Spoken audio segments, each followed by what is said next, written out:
चलिए आज हम ये टॉपिक को कंटिन्यू करते हैं। Formal fallacies in categorical syllogism, उसमें हम दूसरा टाइप ले रहे हैं, problems on distribution of terms. ठीक है, यहाँ पे एक एग्जांपल लिखा है मैंने। All metals are heavy, all stones are heavy, therefore all stones are metals. Question है हमारा, identify the formal fallacies in the following categorical syllogisms. अब इस पर्टिकुलर टाइप को सॉल्व करने के लिए सबसे पहले हमें आइडेंटिफाई करने पड़ते हैं इसमें तीन चीजें, that is the terms, major term, minor term and middle term.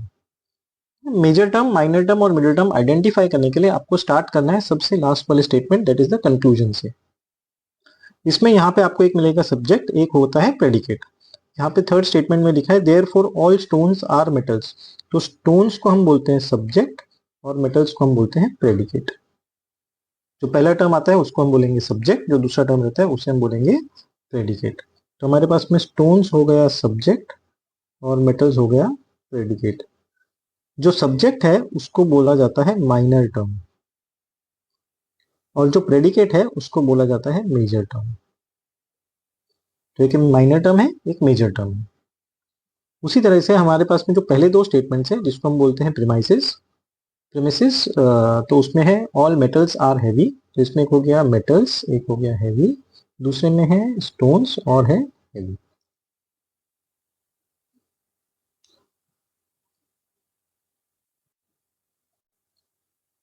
यहाँ पे एक मेटल्स हो गया सब्जेक्ट, हैवी हो गया प्रेडिकेट, स्टोन्स हुआ सब्जेक्ट, फिर दूसरे में हैवी हुआ प्रेडिकेट। अब स्टोन्स जो हमने थर्ड स्टेटमेंट से आइडेंटिफाई किया था कि वो माइनर टर्म है, जिस भी प्रेमिस में आपको स्टोन्स मिल जाएगा उसे हम बोलेंगे माइनर प्रेमिस। तो ये स्टोन्स हमारे दूसरे स्टेटमेंट में है, तो ये है माइनर प्रेमिस।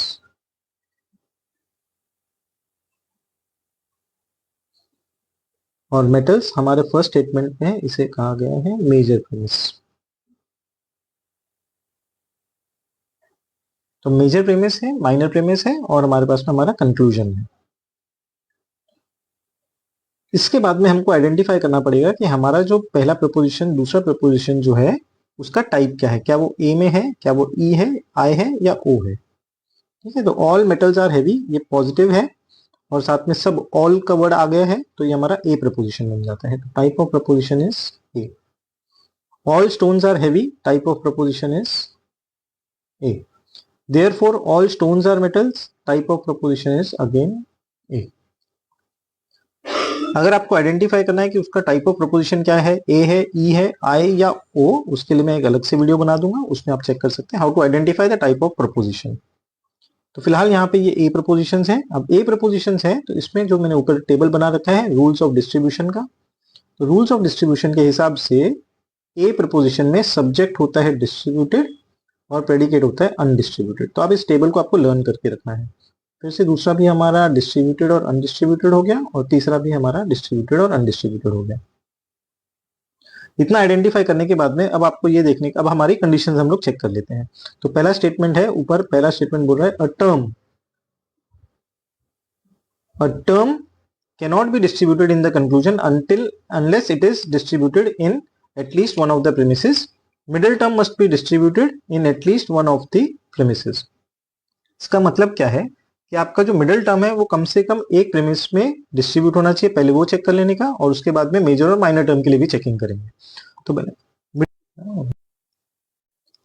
तो एक है हमारा माइनर टर्म, माइनर टर्म हो गया स्टोन्स, दूसरा है major term which is metals, और जो टर्म फाइनल में नहीं आता है उसको हम बोलते हैं मिडिल टर्म, मतलब वो पहले दो प्रीमिस में मिल जाएगा। यहाँ पे है हमारा वर्ड हैवी।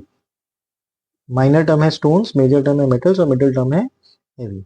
अब ये जो स्टेटमेंट जो हम चेक करेंगे फर्स्ट और सेकंड स्टेटमेंट, उसमें सबसे पहले आप मिडिल टर्म के लिए चेक कर लीजिए। मिडिल टर्म है हमारा हैवी का वर्ड।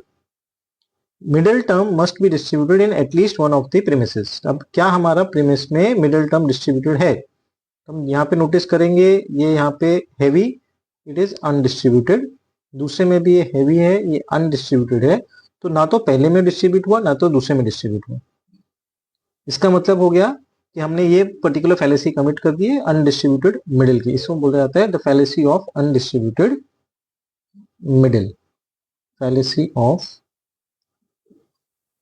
undistributed middle. तो रूल बोलता है कि या तो उसे फर्स्ट प्रीमिस में डिस्ट्रीब्यूटेड होना चाहिए या सेकंड प्रीमिस में डिस्ट्रीब्यूटेड होना चाहिए, जबकि यहाँ पे हम देखेंगे तो अनडिस्ट्रीब्यूटेड है, दूसरे में भी अनडिस्ट्रीब्यूटेड है।